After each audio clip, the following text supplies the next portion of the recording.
strange carvings found on the walls of churches, taking the passerby unaware with their often crude and explicit nature. They are called Sheela Na Gigs, and they have the power to both fascinate and repel. But what are these rare stone carvings? What do they really mean? And why were they created?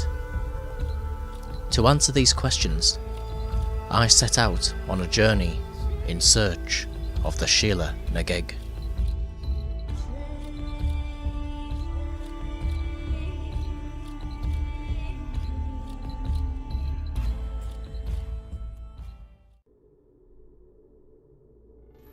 I began my journey in Shropshire, at the foot of the ancient Carding Mill Valley, in the small town of Church Stretton. Today, there is a busy market, a small high street, and a thriving economy of hikers and hillside explorers. There is also a Sheela Na Gig, hidden at the side of the town's 13th century church. It has been defaced over time, and seems to have been moved from its original location, but it is quite clearly a typical Sheela, crudely exposed, with an undertone of which may appear either as sexual liberty or grotesqueness and sin, depending on who you asked. It was this carving which first inspired John Harding to create the Sheela Na Gig project in 1998, of which now lists the locations of thousands of Sheelas all over the world. But despite this, Sheela Na Gig carvings are rare, mostly found in Ireland and in small clusters in Britain, and many have been lost or defaced beyond recognition, mostly thanks to their crude nature, leading to their destruction by prudish priests in the 18th and 19th centuries, wherein some were pulled down from the walls of churches and broken up, or even buried in shallow graves to hide them forever. This of course has made finding Sheela Na Gigs, and with it discovering their origin and purpose, into a very difficult task. Inside the church at Church Stretton, I could find no evidence of where the Sheela may have originally hung, and in fact the church was clean and light, with a heavy layer of modernisation, making it feel a far cry from the home of such a strange and ancient carving. There were these faces, carved into the walls of the church, and possibly either the heads of saints or long-lost families and benefactors concerned with the church's construction. But there was no evidence of the Sheela. The only starting point was its location, above a door, and thus not only typical of Sheela Na Gigs, but of other architectural grotesques, such as gargoyles or hunky-punks, demonic carvings found typically near the windows and doorways of churches. These carvings, thought by some to represent a balance of good and evil present in the construction of the building, may have been thought to keep away evil spirits from entering through the windows and doors of which they stand over. Gargoyles could be similar, but with spouts to channel water from the roof of the church away from its walls. Many were depicted as dragon-like and fierce, sometimes with wings and elements reminiscent of bestiaries or books of beasts found in the Middle Ages. In some of these medieval texts, the devil could not tolerate the sight of female sexuality, and thus could the explicit Sheela Na Gig be enough on her own to scare him away from the church doorway. To our ears today, we must admit though, this sounds more likely to have come from the repressed mind of the celibate monk, rather than anything worthy of further study. That said, many such carvings were humorous, showing monks or humanoid figures with exaggerated and expressive features. This has led some to believe that Sheela Na Gigs are a continuation of such fashions, that they may serve as both protective carvings and yet also simply of the humour of the mason, something of which is not uncommon, such as this clearly satirical wooden relief hidden high on the rafters of All Saints' Church in Hereford. But there seemed more to Sheela Na Gigs than merely humorous continuations of the trend for architectural grotesques. Furthermore, ideas that they represented the horrors of the flesh, and thus were a visible warning against sin, would largely date Sheela Na Gigs as medieval inventions, coming to Britain via continental Europe over pilgrim routes. Of course, exhibitionist and grotesque figures are to be found on the churches of Spain and France, and many Sheelas are indeed medieval and especially Norman in origin, found on Romanesque churches and thus seemingly in keeping with such an idea. However, it did not seem like this was the end of the matter, and many are convinced that these carvings have mystical and metaphysical connections. And so, I left Church Stretton to look more into the wider suggestions of Sheela Na Gigs as being connected to ideas of fertility rites and goddess worship. I concentrated on the name of these carvings, Sheela Na Gig, to see if it bore any clues to my next destination. The name itself is thought to be relatively recent, yet it is still shrouded in some obscurity. In fact, the name was first published in the Proceedings of the Royal Irish Academy, 1840 to 1844, and it was described as a local name for such a carving which was found in County Tipperary. According to the Oxford English Dictionary, the term comes from Irish Gaelic and means Julia of the breasts, or the old hag of the breasts.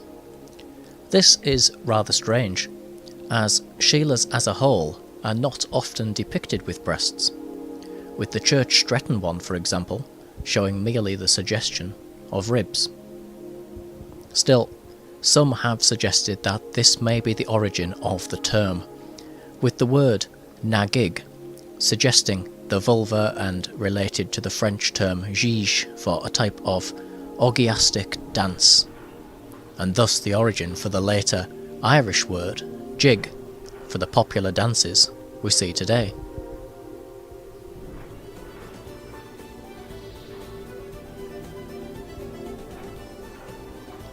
There was something else that jumped out at me though. Many historians believe that Sheela Na Gigs were first introduced by the Normans, and we know that despite their influence, many in Britain continued at this time to cling to older deities and customs, including those introduced by the Danes.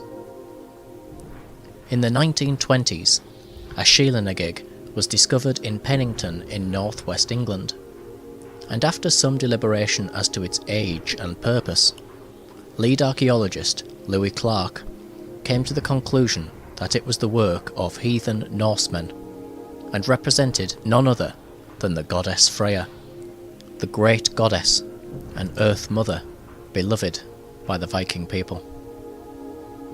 Furthermore, it was later discovered that the local people had always referred to this Sheela Na Gig carving as Freya, even though many had no idea at all as to what this name or its connections meant. I visited North Yorkshire, part of the Danelaw, and immersed myself into a recreated Viking Britain at the Jorvik Viking Centre. Here one can see the inherent danger in life, death and childbirth, and I was reminded of the poetic Edda, containing one of the earliest depictions of midwives in this era. wherein various spells and charms, including invocations to the goddess Freya, were called upon to deliver the new life into the world safely.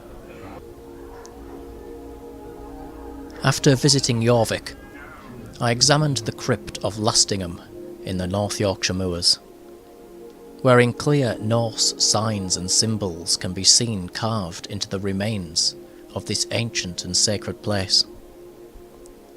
These interweaving symbols may symbolise something else called upon during childbirth, the power of the Norns, or the weavers of fate. And here, a clear link with wider goddess worship began to appear. Contemporary images of a maiden, mother and crone, symbolising the ages of woman and her unique wisdom at these times in her life, is popular in neo-paganism and modern Celtic religion today. The triple goddess, as it is known, shows both creation and destruction, and such beliefs may be traced throughout time to every corner of the world and into the mists of prehistory. The famous Willendorf Venus shows one such example of an exaggerated female form, of which may possibly be related to another type of mother goddess, this time dating to over 30,000 years ago. Furthermore, a Neolithic carving found at Grimes Graves in Norfolk, England, suggests something similar, and it began to seem clear that Sheela Na Gigs were quite possibly a memory of such deities, somewhat changed by the coming and going of similar yet culturally different themes, brought in via those pilgrim routes and cross-referenced into cultures of which already existed, their origins lost in time, surviving through oral tradition and storytelling.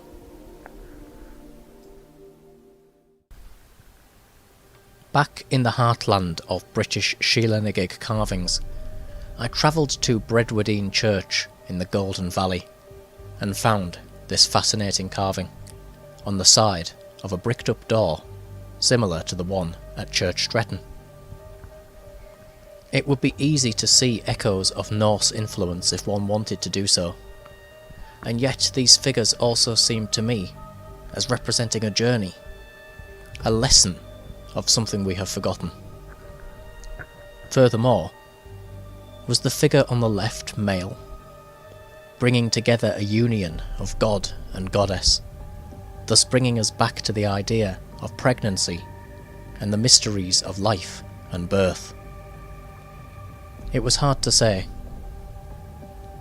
Bradwardine was once home to the Reverend Kilvert, and he wrote in his famous diary about vanishing customs and beliefs, of which were at the time being swallowed up by industry.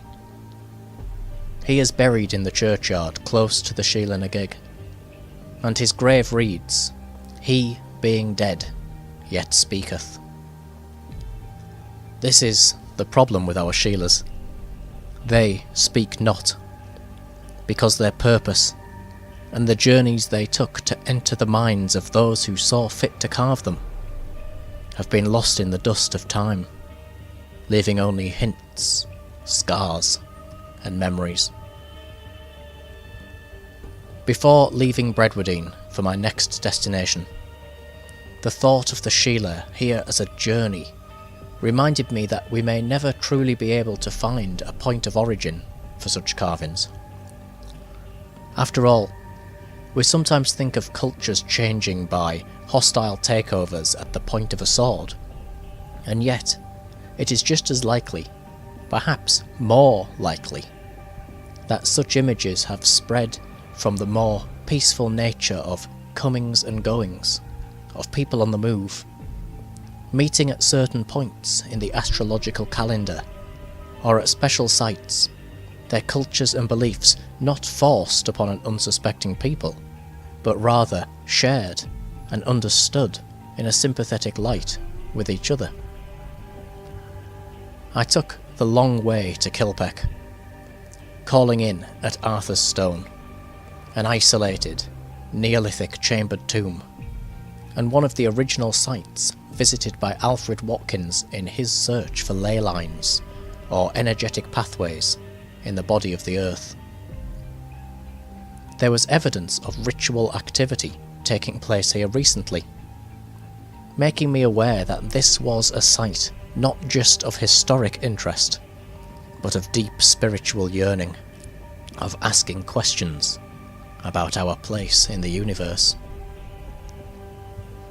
Thousands of years before the birth of Christ, sites like Arthur's Stone were being built to bury the honoured dead. Some of the first people to change from a nomadic lifestyle into a settled life on the land as farmers. In Newgrange, the site was aligned with the winter solstice, allowing light to enter at this most special of moments, and bringing with it a celebration of life, death, and the promise of rebirth. Thousands of years later, the Rig Veda was written with a fearsome Shakti, a primordial cosmic energy personified into a god.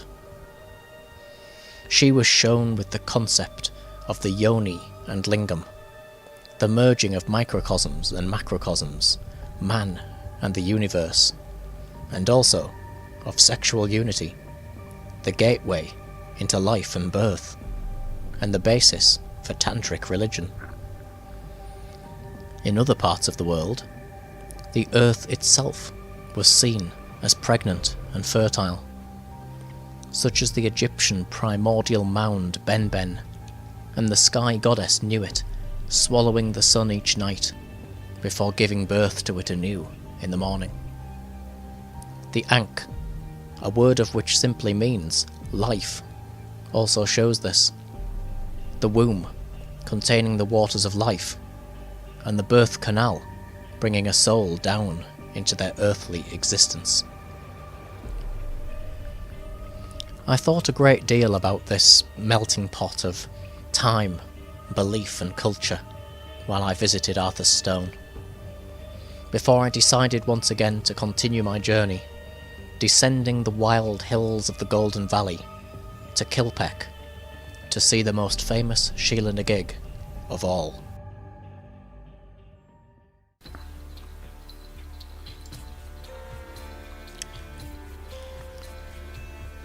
Built around 1140, and probably replacing an even older site of sacred importance, Kilpeck Church is one of, quite possibly the, finest example of Romanesque church architecture in Britain. Here, symbols of a fertile nature are intermixed with rural scenes, religious imagery, and the many mysteries of the mason. There are many corbels, all original and unaltered, and amongst them is the Sheela Na Gig, the one seen in almost every reference book and historic text, the poster girl of the architectural grotesque. Unlike some, she is not positioned above a door, and is given no pride of place amongst the many other strange and esoteric symbols of which greet visitors at this remote and silent church. Some have suggested that Roman and even megalithic remains are buried inside the church, and it would certainly come as no surprise, as even the most cynical mind could not help but be humbled by the majesty and mystery of this place. And here, a holy water font, carved by the same masons of whom created the Sheela, was in the form of a pregnant woman, so that she would within her womb be filled with holy water, or the waters of life, just as seen with the Ankh. Below this figure, serpentine images, similar to those at Lastingham, coiled around this pregnant and fertile image, spiralling around her like a thread through culture, religion, and mystery.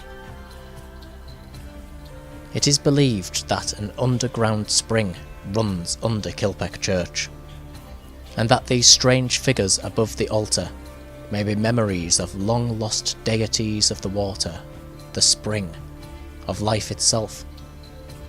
Like Arthur's stone, Kilpeck is believed to be on an energetic line or pathway through the earth, a meridian line in the body of the planet itself, and representing our green home as a living and breathing thing, a mother goddess of whom sustains and nourishes the life within her.